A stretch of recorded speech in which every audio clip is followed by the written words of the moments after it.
Hello everybody, my name is Crystal. Welcome to my YouTube channel. Good evening everybody. It's Friday evening. Alexa, what's the time please? It's 4:39 p.m. It's 4:39 p.m. on a Friday evening. My mum has just rung my phone. My mum. I spoke to my mum this morning. She was in quite a anxious state about her financial things, and I was trying to help her. I told her to contact her housing. She doesn't feel like she's getting the support she needs, and I know the feeling. I know what my mum feels like, to be fair, because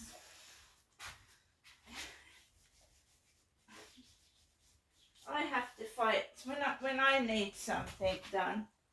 I have to fight myself to get someone to come out or someone to listen. So I know exactly what it feels like, but my mum is a lot older than me, and it's a lot harder when you get older, especially for an older person living by themselves who's nearly 80. She must be frantic with worry. I've done my best. The thing is, right, I've had a cat go missing. Harry, my ginger haired cat, has gone missing, and I'm worried that if I leave my flat for a long amount of time, something is going to happen to Max, you see. I was going up to see my mum every Thursday, and I didn't go up there yesterday because my cat went missing. It's not the first cat that's gone missing. Like I said, I'm not going to get any more cats. I just don't know what's happening. So I've been at home all day here in Rochester. I haven't been out to the co-op today because, as I've written in my diary, I had a Sainsbury's home delivery yesterday, and I'm certainly not going to eat the whole lot in one day, am I? It's not necessary to keep going out to the co-op. Now, I do like to read the newspaper, but I've been watching the news on my TV set. My mum has got a red demand for her TV licence, and her TV has not been working for ages. And I said, don't worry about it, your telly is not working. And then she said, what about the Amazon? What about Alexa? Oh, I can't cope if I haven't got an Alexa. Now, in my videos, you hear me talking to Alexa, asking Alexa the time, asking Alexa the date. It's not my mum doing that, that is me. My dad, before he died, had two Alexas. There's one Alexa in my mum's bedroom, there's one Alexa in the living room. And it's under my father's name because he's the one that bought them, right? So my mum has not changed everything that was in my father's name, obviously. And she's trying to get a worker to help her, you know. So when my dad died, he left my mum some money. Her worker said to my mother that, you know, you've got to declare the money to the housing because my mum was getting housing benefits. So her worker, that apparently came from Age Concern, told my mother to declare what my dad had left.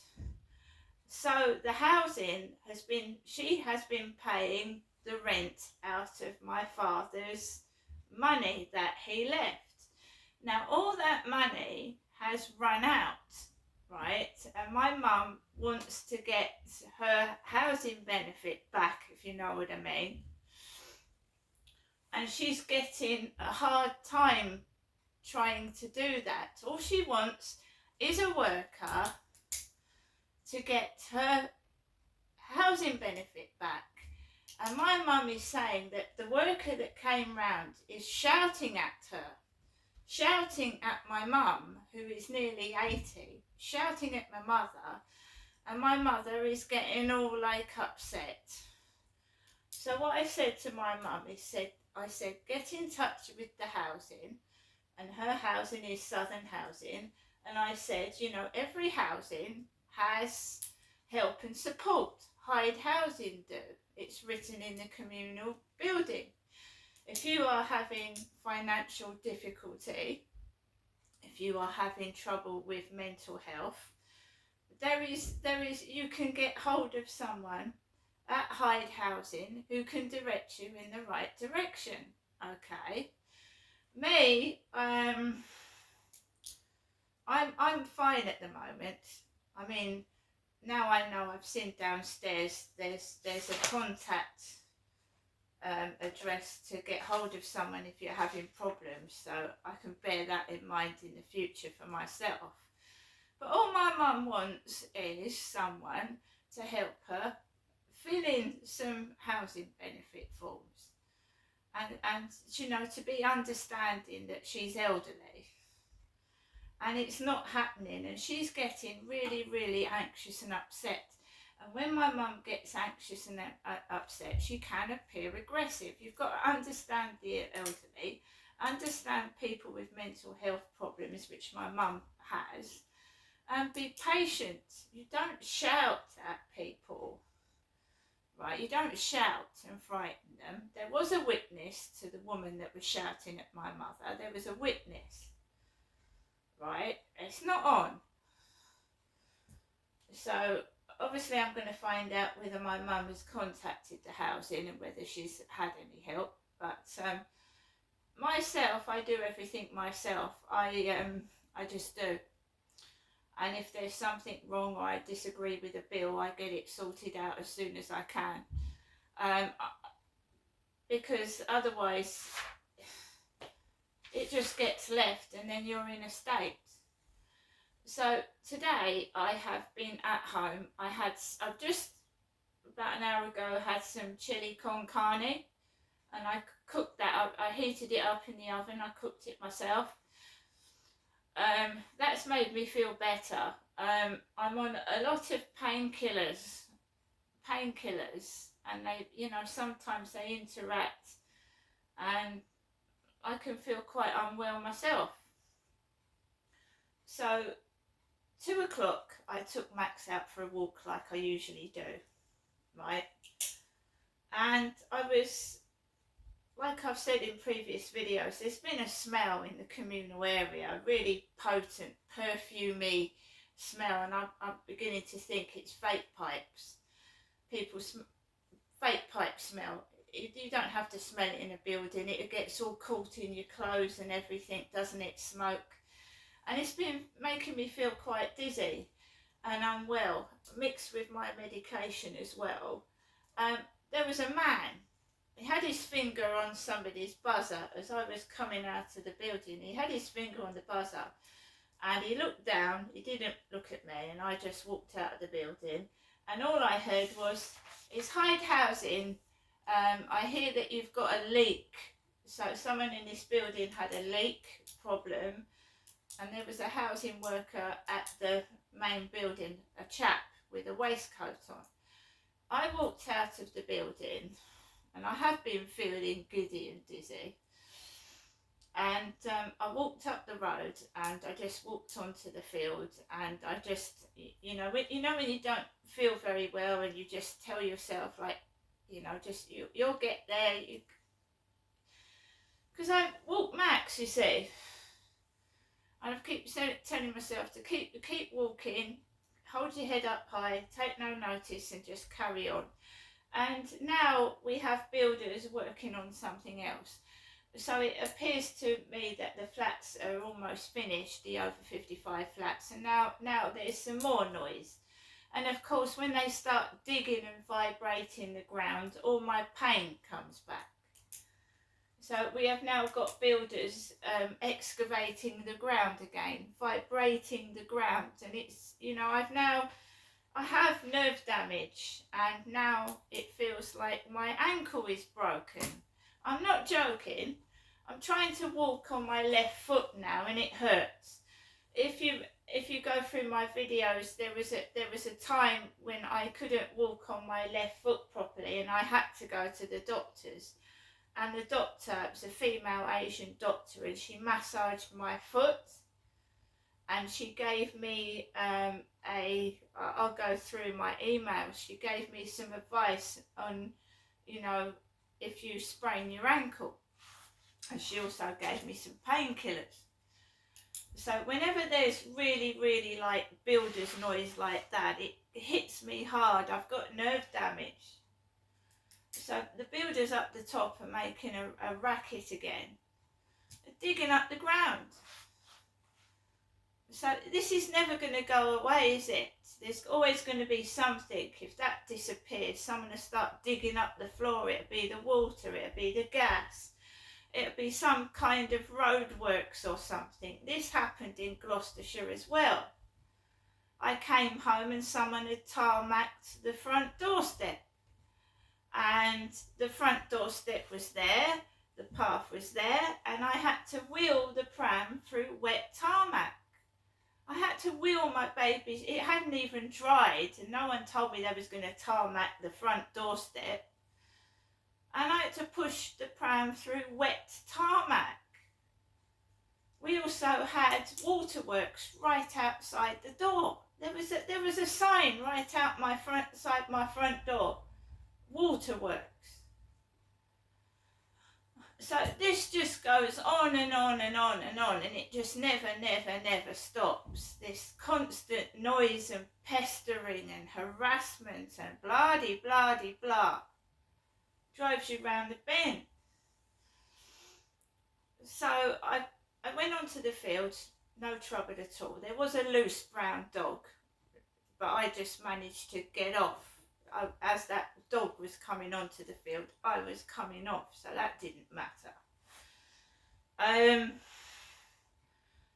then when I was coming off the fields, the lady in the co-op was outside the co-op in a big blue car at the driver's wheel. And I knew it was her. She's got long blonde hair and she's going grey. So it's blonde hair all done up in a long ponytail. She's nearly 60. And the grey's coming through the hair, yeah. So I knew it was her. And I thought, is she going to reverse back? Fortunately, she didn't reverse the car. She had a grim look on her face, really grim. And I just came back home. I came back home and there was a smell in the flat like mouldy wet feet. It did, it smelled like mouldy wet feet in the building. Mouldy wet feet.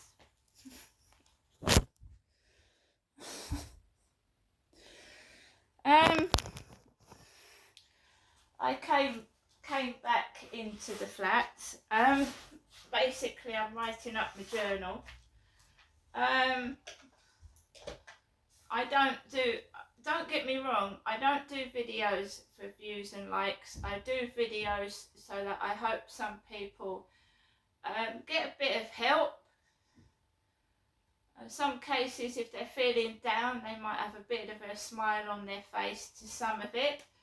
I don't do videos for views and likes. I do it for making people feel they're not alone in this world. There is someone else going through shit. So I don't do it for that. My videos are totally free. They're not monetized. I'm not rich. And I think with what we've seen of late, having a load of money is not a good thing anyway. I'm still upset about Liam Payne dying like that. Very tragic, very young, unnecessary, shocking. And now we have some more bad news. A mother has killed her 10-year-old daughter, and it looks like the mother was mentally ill. and needed help and support. And tragic, what a way for a young daughter to die, being stabbed to death by a mentally ill mother, being stabbed to death. Very shocking news, very disturbing. I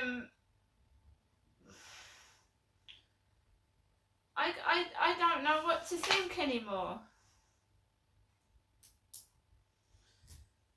So I'm writing up my journal at the moment.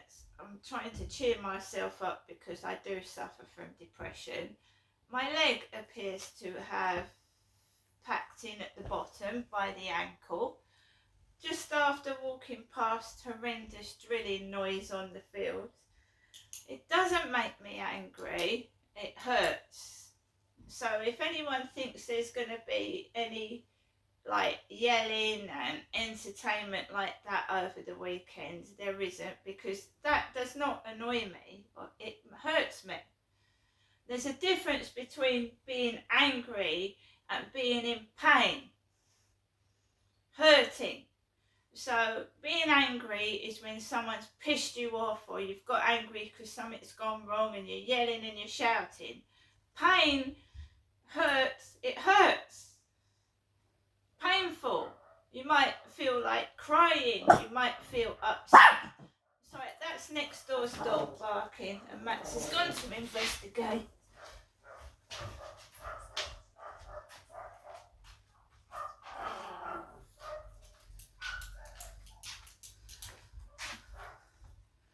It's the woman next door telling her dog to shut up, because what did I say in a video this morning? I said I don't like people telling me to shut up. So she's out there, that dog is barking, and she's telling her dog to shut up. And if you're watching, no, I won't shut up. Okay? It's just barking and barking and barking, and she stood there, and I know it's a woman, because, well, it's a woman's voice, isn't it? Shut up. They can't do it outside, so she's doing it in the corridor.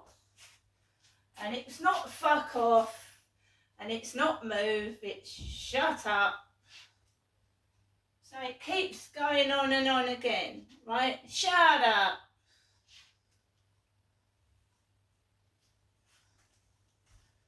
You see what I mean? They like to stir it up. Stir it up. You gotta stir it up. Stir it up. You gotta she's got to stir it up, haven't they? Right near my door. Shut up. No, I'm not telling anybody about it. I'm just ignoring them. They do it for attention. Sad, sorry person that just, like, you know, needs a bit of attention.